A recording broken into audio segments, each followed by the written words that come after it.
Sebelumnya saya Masih Ahmad dari Jakarta Polkom ya, yang sedang diberikan amanat oleh Pak Ruben Onsu.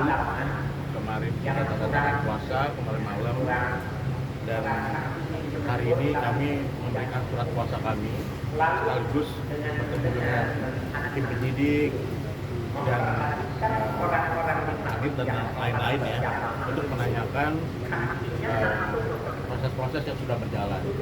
Kita juga tadi melihat PBAP, kita mengurangi rasa hormat kepada pendamping yang terdahulu. Kami juga mengucapkan terima kasih telah mendampingi klien kami. Tentunya kalau untuk berbicara pokok perkara dan sekarang status sudah mencapai tersangka ya, saya tidak akan mengulangnya lagi, tidak banyak mengulang lah. Dan tentunya saya fokus untuk menyelesaikan dan menyelamatkan klien saya. Dan langkah-langkah juga sudah cepat. Saya bergerak juga ke kuasa hukum dari pelapor, Bang Ramzi. Kami juga telah berkomunikasi dengan Bang Ramzi ya. Terima kasih juga atas waktunya. Dan kami sepakat bahwa dalam penanganan kasus Ruben Onsu ini, kami mengedepankan tabayun, mengedepankan cara-cara persuasif, dan dari kuasa hukum pelapor juga ingin juga menyelesaikan ini tanpa melanjutkan ke ranah persidangan. Kalau bisa melakukan mediasi, ada titik temu dan penyelesaian seperti itu. Iya, kasus 2025 mengenai yang Onsu gitu ya, dari Februari yang pelakunya Pak Rianto.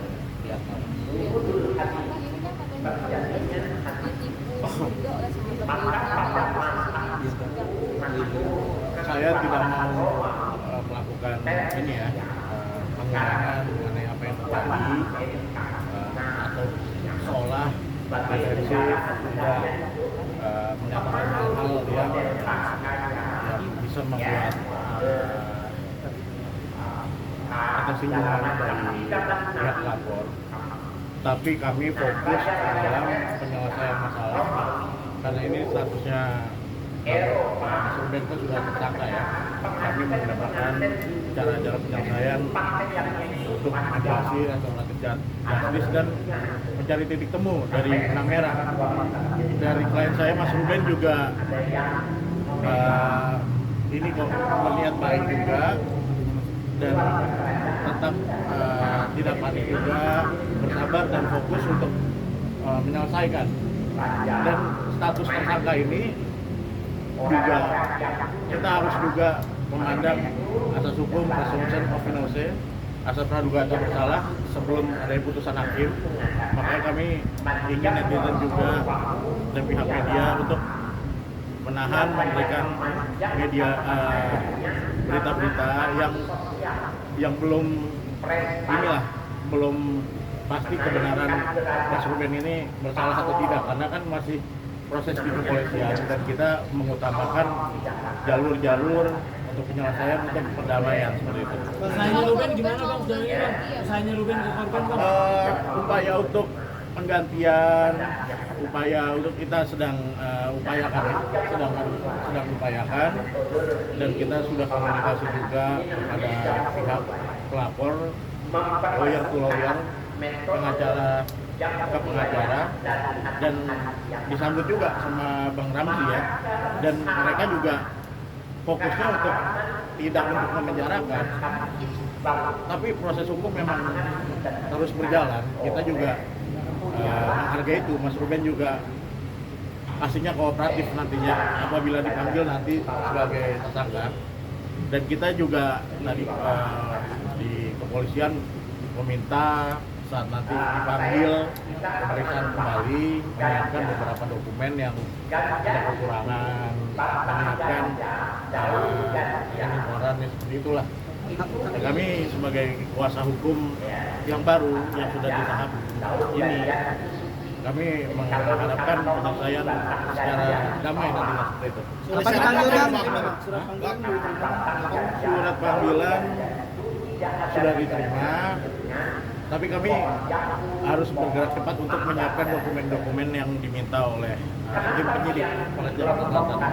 Ada rencana pertemuan nggak bang pelapor sama Ruben bang? Cara damainya apa? Yang diajukan sama pelapor? Ya fokusnya ya pengembalian ganti kerugian lah. Ada rencana pertemuan nggak sih bang antara pelapor sama Ruben sendiri? Kenapa? Ada rencana untuk bertemu Ya sebelum nantinya pemanggilan? kita akan fokus ini, yang penting antara pengacara-pengacara sudah ada komunikasi yang baik.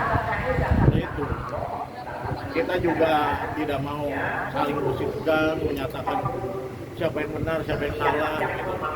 Kita fokus penyelesaian. Kita akan fokus bergerak cepat untuk penyelesaian dalam kasus ini. Untuk pemanggilan kapan bang? Hari apa kalau boleh pastinya?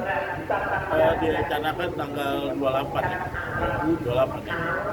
28. Tapi kita ini juga akan fokus menyiapkan dokumen-dokumen yang dimintakan. Tadi juga ya sedikit banyak saya melihat beberapa dokumen apa yang sudah diserahkan dari BAP juga yang telah diutarakan oleh klien saya ya. Gitu. Bang, penjelasan bang, Pak Ruben sempat nolak tawaran dari rekan-rekan artis, apa benar bang dan kayak gimana? Kalau itu dia tidak bercerita ya, tidak bercerita. Dan Bang Ruben ini kalau saya beberapa kali komunikasi berbicara, dia orang yang tidak mau menyusahkan orang, sangat-sangat baik orang yang saya lihat, bahkan untuk meminta bantu aja sungkan dia itu. Tapi ya dia sedang berusaha. Ini kan beberapa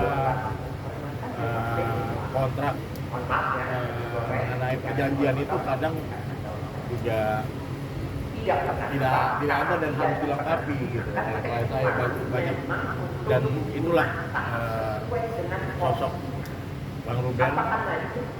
Intinya dia nggak mau menyusahkan orang, bahkan perjalanannya ya saya juga baru tahu udah tiba-tiba sudah sampai tahap tersangka. Tapi bisnisnya masih berjalan bang? Satu setelah Bisnisnya masih berjalan? kalau itu bisnisnya ya berjalan tapi tidak terlalu ini lah ya. Bang, ini kan laporannya Berapa yang diminta untuk dikembalikan? Kalau di LP itu 3,5 tapi dengan bunga dan lain itu 4,4 ya. 4,4. Bang, ini kan laporannya udah setahun bang. Ah. Selama setahun itu ada upaya dari Pak Ruben untuk menyelesaikan masalah ini nggak sih? Oh iya tentu. Mungkin upaya seperti apa bang? Mungkin komunikasi dengan bapak atau seperti apa? Ya pernah ada komunikasi, cuman dengan status saya sudah sebagai tersangka dan menunjuk saya langsung bergerak cepat lah komunikasi dan untuk mengamankan klien kami juga Mas Ruben. Jadi kita tidak mau kan kalau masih bisa selesai di sini dengan mediasi dengan mekanisme restoratif justice, kenapa harus berlanjut seperti itu. Dan kuasa hukum dari pelapor juga mengamini tujuannya juga bukan untuk memenjarakan, ingin menyelesaikan. Bang, ada rencana jual aset buat melunasi bang? Sejauh ini? Rencana itu ya biarkan inilah ya Mas Ruben yang tahu, tapi dia pastinya akan bertanggung jawab. Dan ada beberapa miss, tapi kita juga nggak mau melakukan perlindungan defense dalam kasus ini. Kita fokus ke penyelesaian saja. Kalau dari klien saya sudah sempat mengembalikan 100 juta ya. Mengembalikan 100 juta. Ya pokoknya sudah dari tahun ini lah kembalian. Ya, cuman kan memang setelah terjadinya laporan ya juga ya itu kembali lagi Mas Ruben niatnya baik kok, cuman memang dalam proses kerjasama kontrak itu tidak didampingi oleh orang hukumnya memadai dan dia tidak didampingi intinya sama orang hukum gitu. Jadi ada beberapa yang miss gitu dari kontrak. Artinya kontraknya tidak berkekuatan hukum atau seperti apa bang? Bukan tidak berkekuatan hukum, dia tidak didampingi orang hukum sama sekali. Jadi ya ini aja, kelas aja gitu. Ternyata ada itu. Saya sempat ya ada beberapa kontrak yang miss. Bang, kendalanya mungkin apa bang sampai kasus ini sampai akhirnya naik sampai selama setahun ini? Mungkin selain dari Koruben kan udah berusaha untuk menyelesaikan, tapi kendalanya mungkin apa sampai akhirnya ini berlanjut? Ya tentunya dari pihak pelapor itu ingin uangnya itu kembali kan? Uangnya itu kembali ke bunga ya. Ya dari klien kami tentu itu kemarin kan sudah ada statement dari Bank Minora juga kan mengenai dia lagi banyak karena cobaan kerugian juga Mas Ruben, makanya kita doakan. Tapi saya lihat beliau ini orang yang baik dan sangat bertanggung jawab.